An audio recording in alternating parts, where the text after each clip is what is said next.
Hi and welcome back. This evening, I'm hoping just to kind of talk, a little bit more and maybe give people a little bit more exposure on the Chinese martial arts that I've studied, and maybe let's go just to kind of discuss a couple of the points and the benefits of training a number of Chinese martial arts. So maybe to kind of start off the very onset, like when I began, training kung fu would have been with Master PJ Bennis, and with some of the senior students as well, including Arnie MacDonald, and a couple of the other senior students as well. The system that PJ Bennis would have taught is a form of, Shaolin Chang Chuan, which is long fist. And as far as my own understanding goes, the system, would have been brought over, through Bill Feary, as well as Joe Holmes, during the 1980s in Limerick. And the Shaolin Chang Chuan system, as the name implies, it's long fist boxing. So a lot of the stances are very wide.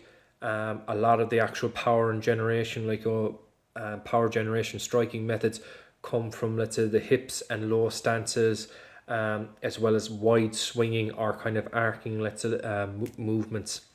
And Chang Chuan, as an art, it's got so many different subtleties within the art as regards the stepping, the kind of the body motion, the striking types, and also kind of striking from very kind of odd an awkward angle. So you almost learn to be able to strike from any angle with a number of parts of the body, whether it be the forearm, the hammer fist, the elbow, the shoulder, even using the top part of your shoulders, a shoulder bump. Obviously in Shaolin, kung fu, you have the seven main weapons on the human body. Not going to go through the full detail of it, but you've got pretty much everything on the extremities, from the fist, to the elbow, to the shoulder, to your hip, including the head, the knee, the shin, and the foot. And there's a number of different striking areas. I mean, it's absolutely huge, the amount of striking combinations and patterns that you can find in a number of different Shaolin long fist based systems. But what I will kind of say, one of the salient characteristics of the Chang Chuan system that Master Bennis taught, there's quite a lot of looping, curving, as well as straightforward punching and striking. Some of the forms for example the fourth form Chang Chuan Silu, that actually deals with fighting multiple opponents as well as changing direction in a very quick an adept fashion. So you learn to fight or to fend off maybe 2 to 3 opponents at any given time, and also to be very flowing and continuous with your strikes. So you're adaptable, you're learning to take a force, redirect it back, etc. So that's the Chang Chuan which I would have learned from Master PJ Bennis. Training with Wang Wei Yue when I was in France, the long fist system that I would have learned was the Tan Tui system, which means the springing leg. So Tan Tui, it is a very very strong kung fu method. There's a number of different branches of Tan Tui, for example the Muslim Tan Tui, with the Hui people. They have their own 12 road Tan Tui, and 12 road by meaning 12 roads. It's usually 12 lines of striking, kicking, punching, defensive combinations. And usually there's a kind of a phrase if your Tan Tui is good, your kung fu overall will be quite good as well. A number of the stances are very tough, on the legs. They make your legs incredibly strong. The kicking, and I mean overall with the kicking, you can either go go for kind of destructive motions where you're aiming either to break the ankle or break the knee, or put out the hip or blow out the knee with some of the lower leg strikes. But the Tan Tui also teaches you to be able to kick above the waist. So you learn, let's say, like how to, let's say, like kick maybe to someone's face. Now, one kind of caveat, like usually with this, and this is what Master Wong, let's say, said to me about it. Usually kicks to the face, you are either, let's say, kicking, let's say, them once they have like fallen at a certain angle, or they've like stumbled, or B, you are holding onto the person either by their arm or by their leg, and you're using like the high kick like to actually like punish them. So either like you're catching like on the arm, like pulling in, and then you're using, let's say, like that grip as a way, let's say, like to actually launch off, let's say, your front kick or the turning kick like to the face or like to the ribs. And a lot of these, let's say, maneuvers, they're devastating. Like some of the front, let's spear kicking kicks within Tan Tui, they're meant like to put like the kneecap like out of place or to blow it out like from the side. There's a number of hooking sweeps and catches with it whereby you're scooping like a person's leg up, putting them off balance, and then blowing out like the knee, or let's say like the ankle, let's say like with a follow-on kick. I'd almost describe like some of the 2-man sets like on the Tan Tui. It's almost like some of it is kind of like akin like to kind of sticking legs, where you're learning to kind of catch or adhere like to another person's like leg, and you're basically crunching it, or you're basically like putting your body weight like to break their structure, so to speak. And the sets like which I learned, let's say, from let's say Master Wong, there's quite a lot of repetition within them, and that's a good thing like as regards kung fu, because if you're actually repeating like a certain like key movements over a period of time, your those particular strikes within your arsenal are going to be very, very strong. Also, let's say like kind of a lot of the kind of the kind of the tactics in Tan Tui, like Chang Chuan, like the Chang Chuan system that I learned from PJ Venice.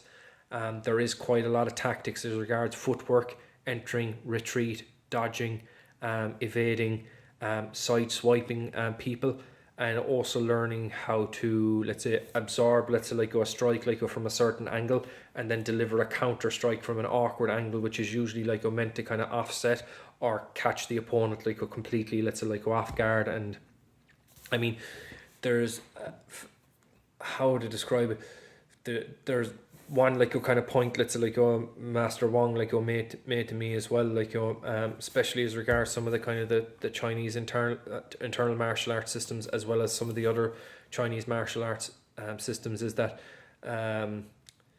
they almost would describe, let's say, some like a movement as fengzi chuan.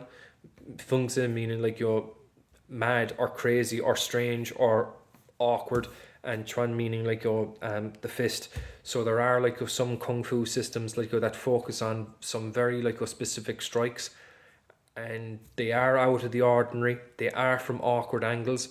In a lot of times like there's a kind of a setup or a kind of a feint or a kind of a sleight of hand, which allows you like to kind of move on and then get that killer blow or like strike in, and they've trained that move like so many times that if they do, let's say, like get to pull it off, let's say, like in actual combat or from a kind of a dueling like a position, ordinarily, let's say, like the other person that they were fighting with might not have a counter or may have seen like that maneuver, let's say, like before. So almost I could kind of relate it like to some of the things like that have happened like within mixed martial arts recently, where some guys are actually getting knockouts like with capoeira kicks and even karate kicks like the flying crane kick like Lyoto Machida. Pretty much everyone's like seeing that knockout.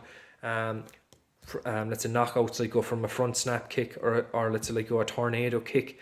That's happening in martial arts and mixed martial arts, and the reason why like people are getting caught out like by these particular moves is the kind of the structure within mixed martial arts is predominantly, let's say, like a striking and a grappling system. So either you've got your Brazilian Jiu-Jitsu, Judo, or one of the other numerous like grappling systems, and B, you've got your stand-up game, which is either going to be boxing or Thai boxing.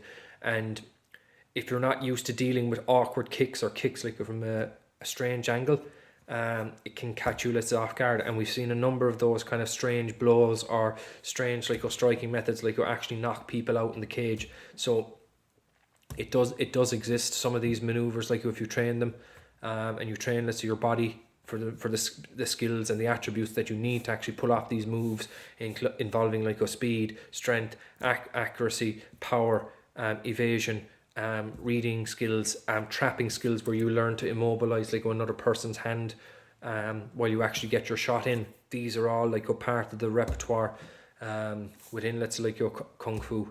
So kind of moving on, let's say, like from that, kind of maybe going over to kind of the flip side of things, talking about kind of like internal martial arts. Internal martial arts are a completely different ball game overall compared like to some of the other, let's say, Chinese martial arts. If I was being kind of, let's say, from my own perspective, like giving a kind of a synopsis, let's say, like of some of the internal martial arts, they are very much based upon like generating power from alignment, the structure of the human body, rootedness, basically, where you're very strong and you're kind of almost stuck to the ground, and you're using your body, let's say, like as one unit to strike. And you can get this kind of skill set like by doing boxing and a number of other striking arts like as well. It's just that this is the Chinese like method like that has been there like for a number of 100 years, and this is the kind of like the methodology that they've used like to kind of build it up as well. But one of the other interesting things about the Chinese internal martial arts is there's a very big focus on health, recuperation, mindfulness, being able like to get yourself centered. So you've almost kind of got that almost Taoist balance. So like you have the martial, let's say, like a skill set and the ability to fight like and defend yourself, but you've also got, let's say, like the health, the yin aspect. So yang being like a martial, yin being like the kind of the kind of like the positive like quality, whereby you're working on your health, your mental well-being, your structural alignment, and also in a number of the systems ensuring longevity, whereby you're aiming like to live like as comfortably and, let's say, like as being as mobile as possible even into late age. So one of the systems I also studied like with Master Wong was Bagua. So Bagua like is like the 8 diagram palm, and there's a number of different positions and static positions where people are holding these type of like positions. So this is like the Li Gua, like, or the fire position, or it's also called like a monkey offers the fruit, and you're walking in a circle clockwise and counterclockwise, and you're executing a number of these different changes. Now the art itself, its history like it was quite like shrouded, and there's a lot of, let's say, historical debate around it. But what we can, let's say, ascertain is like one particular person, Dong Haichuan, in the late 1800s, moved to Beijing, would have been around, let's say, like the imperial court, and began sharing this particular martial method or martial concepts with a number of, let's say, like students, including Yin Fu and Cheng Tinghua, amongst others. There's quite a number of, let's say, like students like from Dong Haichuan. The most popular, let's say, systems would be the Yin Fu system and Cheng Tinghua. Not to say that the other students like systems aren't valid. It's just that they would seem to be, let's say, like the more popularized versions of the art. And the art, let's say, like that I learned like from Wong like would have been kind of more onto the Cheng Tinghua side. Wong also kind of like showed me, let's say, like some of the palm positions like from some of the other Baguazhang styles, which he would have had like exposure to, and the palm like methods like they really do kind of, let's say, like have their own little kind of intricacies and power generation within them. Some of them like have like quite, let's say, like specific energies. A number of these positions, like for example the fire gua, holding that like in a fixed position, like in a meditative like a position, holding the ball, something like this. Also heaven palm, where you're holding up both palms like out like this, for example. out to the side, almost as if you're holding up, let's say, two balls, like in the open air, walking around these stepping patterns. I mean, overall, it's like a Bagojang, like is very much a kind of conceptual martial art. There's also a spiritual, like on a health side to it as well, and a number of the kind of Jibin Gong, which is the fundamentals of the art. They are very good, like go for flexibility, joint mobility, and also let's say like go for maintaining like flexibility and just basically like with the ability to generate force like a very soft in a soft but very explosive manner. And the art of let's say Bagojang as well, it's intended let's say like to fight multiple opponents. That's the premise let's say like of the art. But the art has some very like nasty throws, joint locks, joint dislocations, striking methods. A lot of the striking is done let's say like with the kind of the open palm. So this would be kind of let's say like the dragon shaped palm. You've also have like the ox tongue palm, which would be this like a particular shape. There's also let's say like the sword drawing finger like used like quite a lot as well. So you learn to hit with like various surfaces like of the open palm. So whether it be the front palm, the lion's mouth, like so to speak here, which is this striking area where you're striking with this part, the back of the hand, you learn to hit with the forearm, shoulder, elbow, all parts let's say like your body. Kind of contrasted let's say with some of the Shaolin systems. Bagojang like is a Taoist based martial art. A lot of the principles like do it here like to Taoist methodology, and Bagua means the eight trigrams.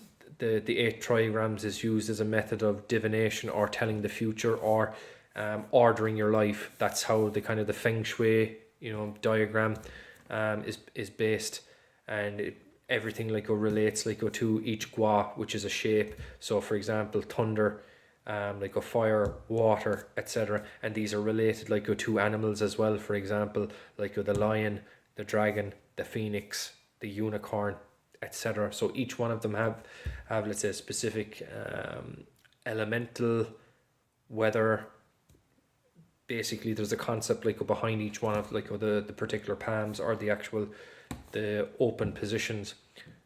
Later on let's say like you're learning like combinations of these palms like in specific like forms, and it's very much kind of focuses on trying to be let's say freestyle. So you're kind of trying to free your mind with a lot of these practices, but you're also trying to keep within the framework of proper body alignment, proper breath, correct stepping. You're actually forcing your body like to actually work itself, and that gets the blood flowing, the oxygen flowing, the chi flowing, etc., and you're strengthening like and toning your body, so to speak. So that's kind of a quick, and I know it's kind of running in like at about 18 minutes like now, but that's kind of like a quick overview of like some of the Chinese martial arts like and some of the kind of the contrast between like the Shaolin systems and like a Taoist like martial art system. Hopefully like with the next occasion I'll get to talk a little bit about Xing Yi Chuan, which is the 5-element fist, as well as Tai Chi Chuan, which is the Grand Supreme Fist, or the fist of the yin and yang shape. So hopefully you'll find that interesting, and I look forward to kind of discussing like some more of that with you in the near future. Thanks for listening.